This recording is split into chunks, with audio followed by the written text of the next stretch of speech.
अस्सलाम वालेकुम। आज की इस वीडियो में हम सॉल्व करेंगे exercise 3.1 chapter number 3 class 10 mathematics national book foundation. अब एक्सरसाइज 3.1 को सॉल्व करने से पहले आपको पता होना चाहिए कि मैट्रिक्स क्या है, रोज एंड कॉलम्स क्या हैं। अब देखिए यहाँ पे मैट्रिक्स की डेफिनेशन लिखी गई है। A matrix is the rectangular arrangement of numbers.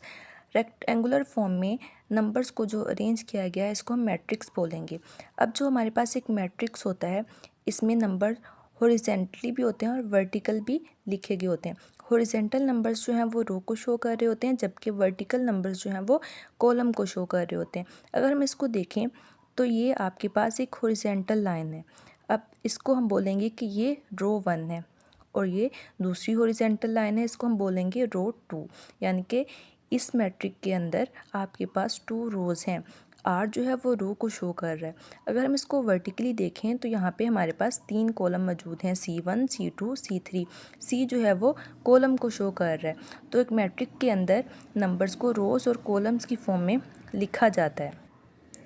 अब आ जाते हैं हम अपनी एक्सरसाइज पे। एक्सरसाइज 3.1 का क्वेश्चन नंबर 1 ये है, right the number of rose columns and order of the given matrices.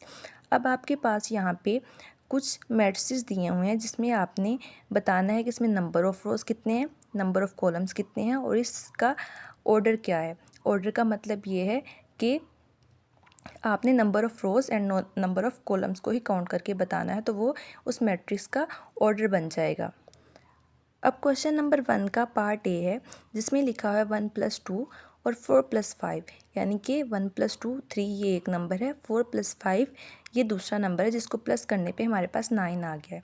अगर हम इसको हॉरिजेंटली देखें तो हमारे पास यहाँ पे एक रो प्रेजेंट है, तो मैंने लिखा number of rows is equal to 1। अगर हम इसको वर्टिकली देखें तो हमारे पास यहाँ पे 2 कॉलम्स मौजूद हैं, तो मैंने लिखा number of columns is equal to 2। अब आपने ऑर्डर कैसे लिखना है, आपने लिखना है ऑर्डर ऑफ द मैट्रिक्स 1/2। यानी कि पहले आपने लिखना है रोज़ को कि इसमें रोज़ कितनी है, और फिर आपने बाय लिखना है और उसके बाद आपने यहाँ पे नंबर ऑफ़ कॉलम्स लिखने हैं। तो इसका ऑर्डर आपके पास क्या बना, 1/2। इसी तरह इसका बी पार्ट देखें, इसमें आपके पास A + S 0 0 D + S, यानी कि यहाँ पे 4 एलिमेंट प्रेजेंट हैं। अगर हम इसको हॉरिजेंटली देखें तो ये एक रो है और ये दूसरी रो है, यानी कि इसमें नंबर ऑफ़ रोज़ कितनी है, 2। अगर हम इसको वर्टिकली देखें तो इसमें कॉलम्स भी 2 ही मौजूद हैं, तो इसका ऑर्डर क्या बनेगा, 2/2। अब अगर हम इसका सी पार्ट देखें तो यहाँ पे आपको कंफ्यूज करने के लिए सिर्फ 5/7 ए की वैल्यू लिखी गई है। अगर हम इसको वर्टिकली देखें तब भी हमारे पास रो एक ही है, अगर हम इसको हॉरिजेंटली देखें तो तब भी हमारे पास कॉलम एक ही है, तो इसका ऑर्डर क्या बनेगा, 1/1। इसके बाद डी पार्ट लिखा हुआ है, तो ये पूरा एक ही नंबर है जिसको प्लस माइनस और मल्टीप्लाई की फॉर्म में लिखा हुआ है। 4 + 2 × 1 + 5, 2 को 1 से मल्टीप्लाई करेंगे और फिर सबको प्लस करेंगे तो आपके पास 11, यानी कि एक ही एलिमेंट बना। अगर आप इसको वर्टिकली देखें तो आपके पास 1 कॉलम आ रहा है, हॉरिजेंटली भी 1 रो आ रही है, तो इसका ऑर्डर भी 1/1। अब हम आ जाते हैं क्वेश्चन नंबर 2 पे। Check whether the following pairs of matrices are equal or not. अब आपके पास यहाँ पे 2 पेयर्स दिए हुए हैं। अब आपने यहाँ पे बताना है कि कौन से 2 पेयर्स जो हैं वो इक्वल आ रहे हैं और कौन से इक्वल नहीं हैं। अब ये आपको कैसे पता चलेगा, अब ये देखें ये एक अलग मैट्रिसेस है, ठीक है, अलग एक मैट्रिक्स है। इसका आपने क्या करना है, इसका आपने ऑर्डर निकालना है पहले, जैसे हमने क्वेश्चन 1 में निकाला था, और फिर दूसरे पेयर का भी आपने ऑर्डर निकालना है। अगर तो दोनों का ऑर्डर सेम आ रहा है तो आप लिखेंगे pairs of matrices are equal. अगर ऑर्डर सेम नहीं आ रहा तो आप लिखेंगे pairs of matrices are not equal. अगर आप इसको देखें, इसमें आपके पास 2 ही कॉलम्स हैं और 2 ही रोज़ हैं। अगर आप इसको देखें तो इसमें भी 2 ही रोज़ हैं और 2 ही कॉलम्स हैं, यानी कि इसका ऑर्डर भी 2/2 आ रहा है और इसका ऑर्डर भी 2/2 आ रहा है।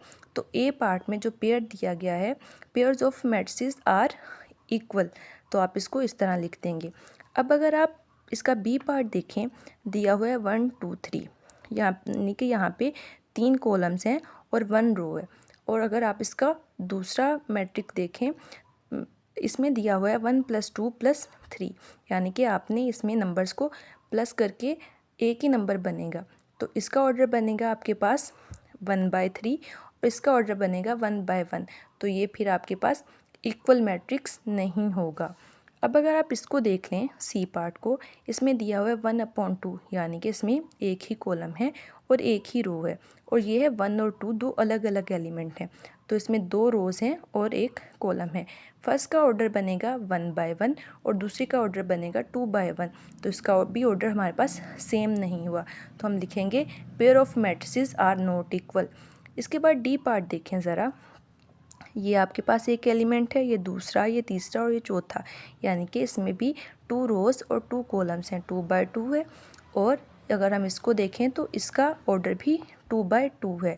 तो डी पार्ट का जो पेयर दिया हुआ है वो इक्वल मैट्रिक्स कहलाएगा।